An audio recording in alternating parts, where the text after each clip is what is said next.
any unwanted behavior so that we know they're in there and they're safe and they're not getting into mischief. But it's also important that when we take them out of their crate that we do have some type of control. When we let our puppies out of the crate, it's actually a really typical time for our puppies to be maybe overzealous, do a lot of nipping and biting and jumping. And when we're trying to get the leash on and get them under control, this can be a really difficult spot. So we want to show you an exercise that we want you to practice with your puppies where they show some impulse control with coming out of the crate. Now I have a few treats ready and waiting on top of the crate, and I have my leash ready. And we have little 12-week-old black lab puppy Piper in here, and she's never done this exercise before. Now what she has had though is she's had some reinforcement for going in the crate and getting a reward, but she doesn't really know about coming out of the crate yet. So what I'm going to do is I'm going to take the door and I'm going to open it just a fraction of a spot here and see what she does. Good girl. And I'm going to try, oh, whoops. Okay, so I have to open it a little bit. And she decided just to come right out. So I'm just going to close the door once again. And the way this works is if you show impulse control and you don't try to barge out of the crate, I will open the crate door for you. The moment you try to release yourself out of the crate without me telling you to, the crate door is going to close. So this is a bit of a rule out exercise where she's going to learn to make good choices. Yes, good girl. Good. So I opened the crate door a little bit, so I'm going to give her a cookie. And I'm just going to try shutting the crate door and trying it again. Yes, good girl. I'm going to reward her again. Good. I'm going to close the door. Good. Yes. Excellent. Good. Good girl. Good. Yes. Excellent. Good girl. Good. Good girl. I'm going to see if I can, oops. I'm going to see if I can hook the leash on. This is going to be a little harder. I'm actually going to twist the crate so I can get at her a little easier here. Good. I'm going to open it again. Yes. Good girl. I'm going to try and hook her leash on. See if I can find her collar there. Where's the loop? Oh, it's on the top. Yes. Wow. What a good babe. Good girl. Okay. Okay. Okay, you can come out. Yay! One little door closed, and that's all you needed. You're a big wimp. You're a big wimpy baby. Oh, yes, you are. Good girl. Good. Okay, we're going to try that again. So I'm going to encourage her to go in the crate. Good girl. And I'm just going to throw some treats in the back there. Good girl. I'm going to close the crate door again. I'm not going to do that. Good. I'm going to try this again. Yes. Good girl. Wow. Good girl. Good girl. Okay, I'm going to hook her leash on. Yes. Good girl. Rewarding her in the crate for waiting for me to release her. Good girl. Okay. Okay.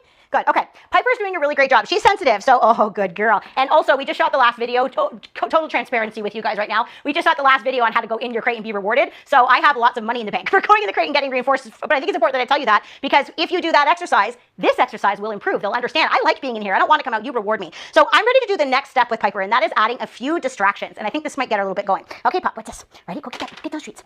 Good girl. Okay, so I'm going to get her back in. I'm going to take her leash off. Good girl. Now, the next thing that I'm going to do is I'm going to add a few distractions. Now, I have some kibble here, and I'm going to get some kibble ready, and I'm also going to get some chicken wieners ready. Now, if Piper remains in the crate, she's going to get chicken wiener. That's a higher value treat. And if I'm going to use the kibble as a bit of a distraction. So again, we'll see what happens here. Now, I've just let her get food off of the floor a whole bunch of times, so we'll see what happens. I'm going to open the crate door. Yes. Give her a little wiener. Yes, good girl. Oops. Good. Okay, I'm going to close the door. Good. There's some treats there as a distraction. Yes, good girl. Yes, we get the chicken wieners for staying inside. Yes. Oh my goodness, you're so smart. Yes, good girl. Good. Yes, good girl. Yes, good girl. Now, why did this work so quickly? I'm just going to shut the door so I can focus on you and not on the puppy.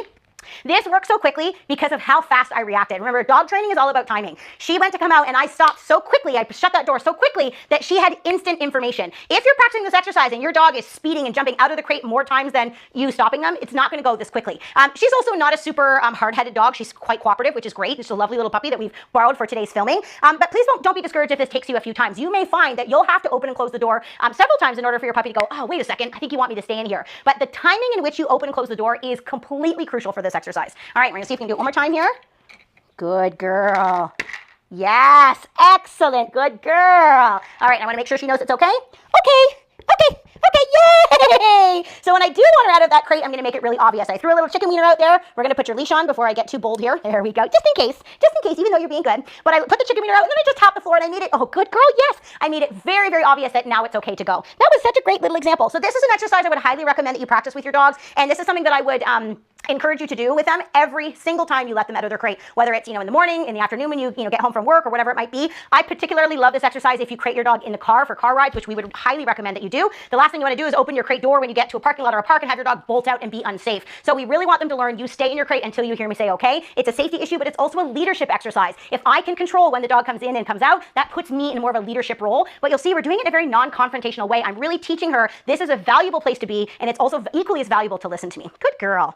Now I have a little problem-solving tip for those of you who have dogs that really want to come out of that crate really quickly. I mentioned timing and how important that was, but you also want to sort of control how much of the door that you have open at a time. So you'll notice when I began, I just opened the door just an inch or so, but Piper made really good choices. So I was able to progress to having the door wide open very quickly. Not all puppies will be this way. So if you have a puppy that's continually coming out, you're going to just start by opening the door a few inches at a time. And if you're able to open the door this much, throw a cookie in the back of the crate and allow your puppy to get it. Then maybe open it a tiny bit more and then reward. You're going to do a lot more rewarding with a very small portion of the door open at a time until you can slowly work your way to the door being open. In any of the exercises that we work on with our puppies when we're training, we always want to build on repetitions of success. You're going to hear us say that a lot. So if you're having trouble with something, go to the point where your dog is going to do it correctly. And then from there, take small increments towards your final progression. And that's going to assure that you're telling your puppy they're correct far more than you're telling them that they're incorrect.